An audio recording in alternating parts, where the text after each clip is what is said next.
포함 말씀 행복한 하루, 오늘 함께 나누실 말씀은 예레미야 6장 16절에서 30절까지 말씀입니다. 너희는 길에 서서 보며 옛적 길 곧 선한 길이 어디인지 알아보고 그리로 가라. 너희 심령이 평강을 얻으리라 하나 그들의 대답이 우리는 그리로 가지 않겠노라 하였으며 내가 또 너희 위에 파수꾼을 세웠으니 나팔 소리를 들으라. 허나 그들의 대답이 우리는 듣지 않겠노라 하였도다. 그러므로 너희 나라들아 들으라. 무리들아 그들이 당할 일을 알라. 땅이여 들으라. 내가 이 백성에게 재앙을 내리리니 이것이 그들의 생각의 결과라.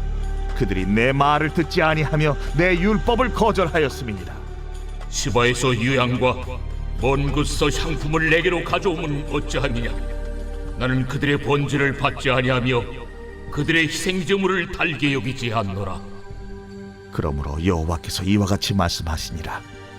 보라, 내가 이 백성 앞에 장애물을 두리니 아버지와 아들들이 함께 거기에 걸려 넘어지며 이웃과 그의 친구가 함께 멸망하리라. 여호와께서 이와 같이 말씀하시되 보라, 한 민족이 북방에서 오며 큰 나라가 땅 끝에서부터 떨쳐 일어나나니 그들은 활과 창을 잡았고 잔인하여 사랑이 없으며 그 목소리는 바다처럼 포효하는 소리라. 그들이 말을 타고 전사같이 다 대열을 벌이고 시온의 딸인 너를 치려하느니라 하시도다. 우리가 그 소문을 들었으므로 손이 약하여졌고 고통이 우리를 잡았으므로 그 아픔이 해산하는 여인 같도다. 너희는 밭에도 나가지 말라. 길로도 다니지 말라. 원수의 칼이 있고 사방에 두려움이 있습니다. 딸 내 백성이 굵은 배를 두르고 재에서 구르며 독자를 이름같이 슬퍼하며 통곡할지어다. 멸망시킬 자가 갑자기 우리에게 올 것임이라. 내가 이미 너를 내 백성 중에 망대와 요새로 삼아 그들의 길을 알고 살피게 하였노라. 그들은 다 심히 반역한 자며 비방하며 돌아다니는 자며 그들은 놋과 철이며 다 사악한 자라. 풀무불을 맹렬히 불면 그 불에 납이 살라져서 단련하는 자의 일이 헛되게 되느니라. 이와 같이 악한 자가 죄가 되지 아니하나니 사람들이 그들을 내버린 은이라 부르게 될 것은 여호와께서 그들을 버렸습니다. 전 세계 어디를 가도 한국 사람처럼 부지런하고 일을 많이 하는 사람들이 없다고들 하죠. 근면성실이 미덕이던 시절에는 일을 자랑스럽게 여기기도 했지만 이제는 많은 사람들이 우리의 일상이 지나치게 일에 함몰되지 않고 균형을 찾아야 한다는 쪽으로 공감하는 것 같습니다. 그래서 일과 삶의 균형이라는 의미로 워라밸이라는 말이 유행하기도 했습니다. 우리는 개인의 업무와 여가 생활 혹은 육아나 부모 형제를 위해 가정을 돌보는 일, 그 어느 것도 소홀히 하고 싶어 하지 않습니다. 매사에 최선을 다하려고 애쓰실 겁니다.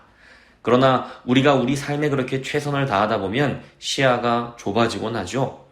오늘 본문은 그렇게 자기 삶을 위해 최선을 다해 달려만 가던 이스라엘 백성들을 향해 하나님께서 잠시 멈추라고 말씀하셨다는 것을 알려줍니다.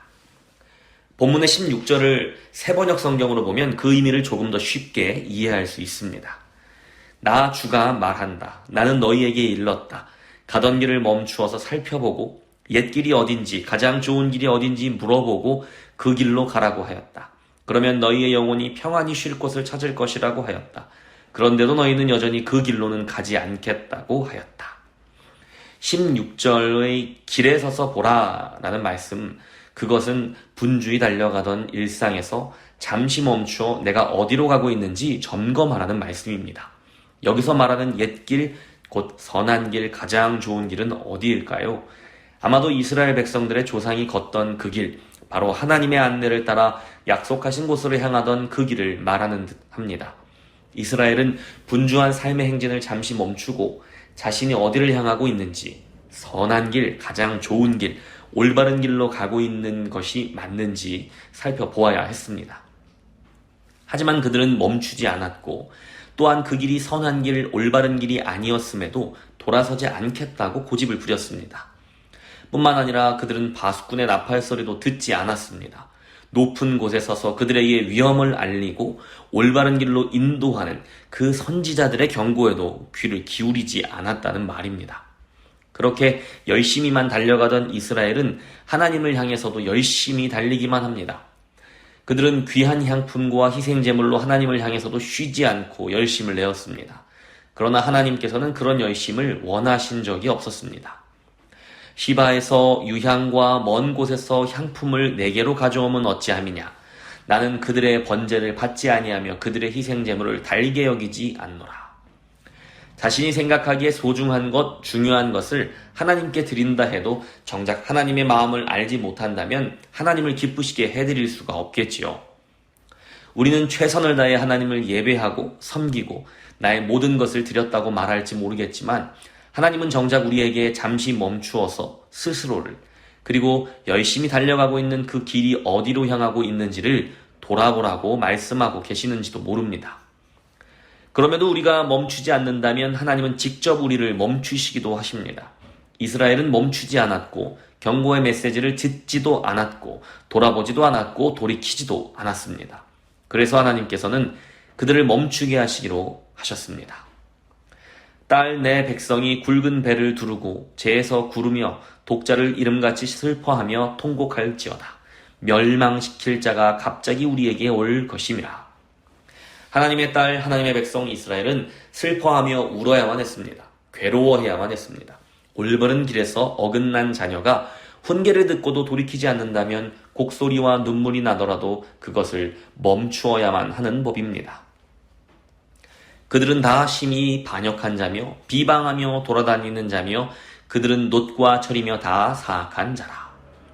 그들은 하나님 앞에 반역한 자가 되어 있었습니다. 그들은 놋과 철이라고 했습니다. 여기서 사악한 자라라고 할 때의 이 단어는 부패하다, 부패하게 하다라는 의미도 담겨 있습니다. 놋과 철은 녹이 슬어 부식되는 물건입니다. 그렇게 녹이 슬어 부식된 놋과 철 옆에 있는 것은 덩달아 같이 부식됩니다. 이스라엘이 마치 녹슨 쇠붙이처럼 곁에 있는 다른 사람들을 함께 부식시키는 존재가 되었다는 것입니다. 우리도 스스로를 돌아보지 않으면 이렇게 부식될 수 있습니다. 그것은 나 혼자만의 문제가 아니라 내 옆에 있는 사람도 함께 부식시킨다는 것입니다. 반역하는 마음은 마치 녹이 퍼져나가듯 그리고 곰팡이가 퍼져나가듯 공동체 안에서 조용히 퍼져나가며 오염시킵니다. 그래서 하나님은 예레미야와 같은 하나님의 사람을 망대와 요새에 놓은 파수꾼으로 세우셔서 경고의 나팔을 불게 하시는 겁니다. 시인 김수영은 어려운 시절 가장으로서의 자신과 시인으로서의 자신 사이에서 번뇌하던 마음을 구름의 파수병이라는 시로서 표현하였습니다. 그는 시에서 자신을 일컬어 현실을 살기 위해 시를 반역한 사람이라고 표현했습니다. 방 2칸과 마루 1칸과 말쑥한 부엌과 애처로운 철을 거느리고 외양만이라도 남과 같이 살아간다는 것이 이다지도 쑥스러울 수가 있을까? 외양만이라도 남과 같이 살아간다는 것이 이다지도 쑥스러울 수가 있을까라는 말이 참으로 가슴 아프게 와닿습니다. 녹록치 않은 현실을 살면서 그저 남들만큼은 살아보려고 애를 쓰다 보니 시를 쓰는 것이 사치처럼 느껴지고 그저 가정을 위한 경제활동에 아등바등 살게 되었을 시인 자신의 처지를 깊이 공감하게 됩니다. 우리의 삶도 그렇지 않습니까?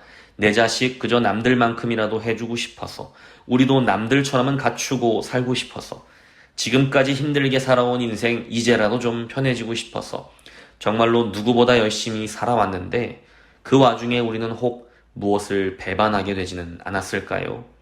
내 마음이 왜 이다지도 쑥스러운지 경험하고 있지는 않으십니까?